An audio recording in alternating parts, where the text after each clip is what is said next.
তাআলা আপনাকে আমাকে শিক্ষা দিতেছেন যে দেখো বান্দা আমি কি না করতে পারি, কখনো গরম কখনো ঠান্ডা। এই 2-4 দিন আগেই যে অবস্থা ছিল, রৌদ্রের তাপ, আবহাওয়া গরম, এখন বৃষ্টি আল্লাহ তাআলা দিবেন, ঠান্ডা হয়ে গেছে। কেন? আল্লাহ তাআলা বুঝাইতেছেন দেখো দুনিয়াতেই আমি কখনো ঠান্ডা করতে পারি আবার কখনো গরম করতে পারি, তেমন ভাবেও কিন্তু পরকালে ঠান্ডাও আছে গরমও আছে। জান্নাত এটা ঠান্ডা জায়গা, জাহান্নাম গরমের জায়গা। ওই জাহান্নামের উত্তাপ থেকে আল্লাহ তাআলা দুনিয়ার বুকে গরম পাঠায়। হাদিসের মধ্যে রাসূল বলে গেছেন, বুখারীর হাদিস, যে দুনিয়াতে যে গরমের আবহাওয়া, সূর্যের তাপ বেড়ে যায় কেন? ওইটা হলো জাহান্নাম থেকে সূর্য তাপ গ্রহণ করে। জাহান্নাম এমন একটা জিনিস, জাহান্নাম বলে আল্লাহ আমি আর সহ্য করতে পারতেছি না, আমাকে একটু বাঁচাও।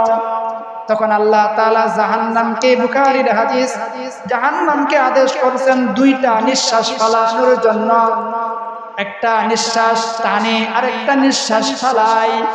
যে নিঃশ্বাসটা ফালায় ওইটাই হলো গরম।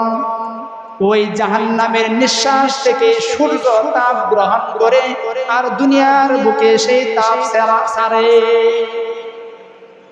কখনো রোদ নাই, কখনো গরম কখনো ঠান্ডা।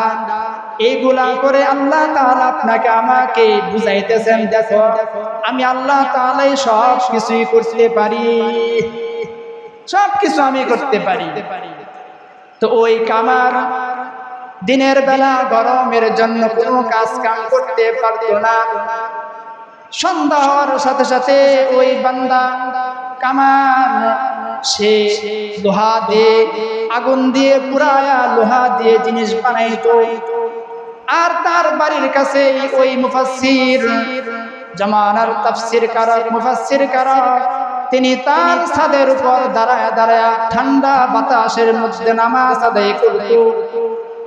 আর ওই কামার ব্যক্তি ওই তাফসীর কারকের নামাজ দেখে দেখে সে মনের মধ্যে খুব আবেগ জাগাইতো, হয় আমিও যদি ওনার মতন হইতাম, আমারও যদি কাজ কাম না করতে হইতো, কিন্তু আমি যদি কাজ কাম না করি তাহলে আমি তো নিজেও খাইতে পারি না, আমার বিবিকেও খাওয়াইতে পারি না। আমারও যদি তার মতো কাজ না করতে হইতো তাহলে আমিও তো তার মতন নামাজ পড়তাম, কিন্তু আমি বেশি নামাজ পড়তে পারি না। আল্লাহ তাআলার হুকুম শুধু 5 ওয়াক্ত নামাজ কোনো মতো আদায় করি, আবার ওর কাজে লেগে যায়। তো ওই আল্লাহর বান্দা, আল্লাহ তাআলার প্রিয় বান্দা, সে মৃত্যুবরণ করছে। মৃত্যুবরণ করার পরে সে তো জামানার একজন বড় তাফসীর কারক ছিল, মুফাসসির ছিল। তার শাগরেদ এক রাত্রে স্বপ্ন দেখতেছে। স্বপ্ন দেখার পরে বলতেছে, হুজুর কি অবস্থা, কোন অবস্থার মধ্যে আছেন? তো উনি বলতেছেন, আলহামদুলিল্লাহ, আল্লাহ তাআলা শান্তিতে রাখছেন, জান্নাত দিয়েছেন, কিন্তু আমার বাড়ির পাশে যিনি কামার ছিল তার জান্নাতটা আরো বেশি সুন্দর ভাবে আল্লাহ তাআলা দিয়ে দিয়েছেন। বলেন সুবহানাল্লাহ। তো ওই শাগরেদের ঘুম ভেঙে গেছে। পরের দিন ওই কামারের বাড়িতে গেছে, যায়া ডাক দিতেছে, বাড়িতে কে আছেন? তার বিবি ঘর থেকে বলতেছে, আমি আছি। কি হয়েছে? বলতেছে, আপনার স্বামী সে কি এমন কাজ করত, তার এমন কি গুণ ছিল যে গুণের কারণে আল্লাহ তাআলা তার ব্যবস্থা সুন্দর করছেন। তখন তার স্ত্রী বলছেন যে আমার স্বামীর 2টা মনের বাসনা ছিল, 2টা সুন্দর গুণ ছিল। তার মধ্যে 1 নাম্বার গুণ হলো আমার স্বামী সারাদিন রৌদ্রের মধ্যে কাজ কাম করতে পারতো না। রাত্রের বেলা আমার স্বামী লোহা গলায়া জিনিস বানাইতো। যখন আজান হয়ে যাইত মসজিদের মিনার থেকে আল্লাহু আকবার আল্লাহু আকবার হাইয়া আলাস সালাহ হাইয়া আলাল ফালাহ বলে ডাক দিত। আমার স্বামী যদি হাতুড়িটা উপর দিকে তুলতো, ওই সময় যদি আল্লাহু আকবার আল্লাহু আকবার আল্লাহ বড় এমন ডাক দিত, আমার স্বামী ওই হাতুড়ি দিয়ে আর সামন দিকে লোহার মধ্যে পিটা দেয় নাই, আমার স্বামী ওই হাতুড়িটা পিছনে ফেলে দিত আর আল্লাহ তাআলার ডাকে সে সারা দিয়ে নামাজ আদায় করত। আমার স্বামীর 1 নম্বর গুণ এটা আমি জানি। 2 নম্বর গুণ হলো ওই যে মুফাসসির, তার তো কাজ কাম করতে হয় নাই, সে অনেক সম্পদের মালিক ছিল, সে আল্লাহ তাআলার হুকুমগুলা সুন্দরভাবে আদায় করত এবং বেশি বেশি রাত্রের বেলা নামাজও করত। আমার স্বামী তার নামাজ দেখে মনের মধ্যে আক্ষেপ জাগাইতো, আমিও যদি তার মতন সম্পদশালী হইতাম, আমার যদি কাজ কাম না করতে হইতো, তাহলে আমিও তো তার মতন নামাজ আদায় করতাম। এই যে 2টা গুণ আমি জানি আমার স্বামীর আছিল। এই জন্যই বলা হয় আরেকজনে একটা নেক কাজ করতেছে, দুনিয়াতে অহংকার করা এটা জায়েজ নাই, তবে একটা অহংকার জায়েজ আছে।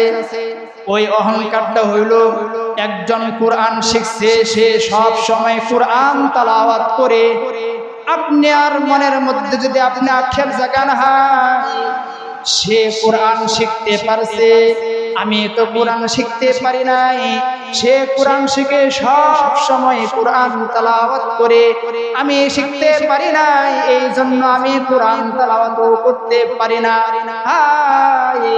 মনের মধ্যে একটু আক্ষেপ নিয়ে যদি আল্লাহ তাআলার কাছে আশা নিয়ে একটু বলতে পারেন, আল্লাহ আমিও যদি তার মতন কোরআন শিখতে পারতাম, তাহলে আমিও তার মতন কোরআন তেলাওয়াত করতাম। এই যে একটা এটাও কিন্তু একটা কি অহংকার। অহংকার বুঝেন তো নাকি? অহংকার, সে এত সম্পদের মালিক হয়ে গেল, আমিও কিভাবে তার মতন সম্পদের মালিক হইতে পারি নাকি? চাই হারাম ভাবে হোক হালাল ভাবে হোক যেভাবে হোক তাকে আমার পেছনে ফালাইতে হবে। এটা হলো অহংকার। এটা কি অহংকার? এই অহংকার জায়েজ নাই। অহংকার হিংসার আগুনে জ্বলে। অহংকার এই জন্যই মুফাসসিরিনের কারণ বলছেন অহংকার হলো 3 প্রকার। কয় প্রকার? 1 নম্বর অহংকার হলো, অহংকারের প্রকারটি যে আল্লাহ তাআলা তাকে অনেক সম্পদের মালিক বানাইছে। আল্লাহ তাআলা তাকে কি বানাইছে? সম্পদের মালিক বানাইছে। মনে করেন তাকে 5 তলা বাড়ির মালিক বানাইছে। আল্লাহ তাআলা যেন আমাকেও 5 তলা বাড়ির মালিক বানা। এটাও অহংকার। এটা হলো অহংকারের একটা প্রকার। আরেকটা প্রকার হলো যে তাকে আল্লাহ তাআলা 5 তলা বাড়ির মালিক বানাইছে, আমাকেও আল্লাহ তাআলা 5 তলার মালিক বানাক। হ্যাঁ, যদি আমাকে আল্লাহ না বানা তাহলে তার 5 তলাও যেন আল্লাহ ধ্বংস করে দেয়। এটাও কি অহংকার? এই অহংকার কি নাই? জায়েজ নাই। এটা কি নাই? জায়েজ নাই। আরেকটা অহংকার হলো এই যে বললাম কোরআন তেলাওয়াত শিখছে, সে সব সময় কোরআন তেলাওয়াত করে, আপনি শিখতে পারেন না, আপনি করতে পারেন না, একটু আফসোস নিয়ে বলেন আল্লাহ সে শিখে সব সময় কোরআন তেলাওয়াত করে সওয়াবের মালিক হয়ে যেতেছে, আমিও যদি শিখতাম বেশি বেশি কোরআন তেলাওয়াত করতাম। এই যে একটা অহংকার, এটা জায়েজ।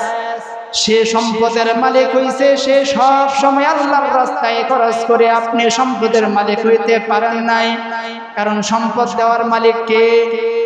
আল্লাহ। সম্পদ না দেওয়ার মালিক কে? আল্লাহ। আপনাকে আল্লাহ সম্পদ দেয় নাই, আপনি একটু আক্ষেপ করে বলেন আল্লাহ সে তো সম্পদের মালিক হয়ে আল্লাহর রাস্তায় সব সময় খরচ করে, আমার তো সম্পদ নাই, আমি খরচ করতে পারি না। আল্লাহ আমিও যদি সম্পদের মালিক হইতাম সব সময় তোমার রাস্তায় খরচ করতাম। এই যে একটা আক্ষেপ, এটাও একটা অহংকার।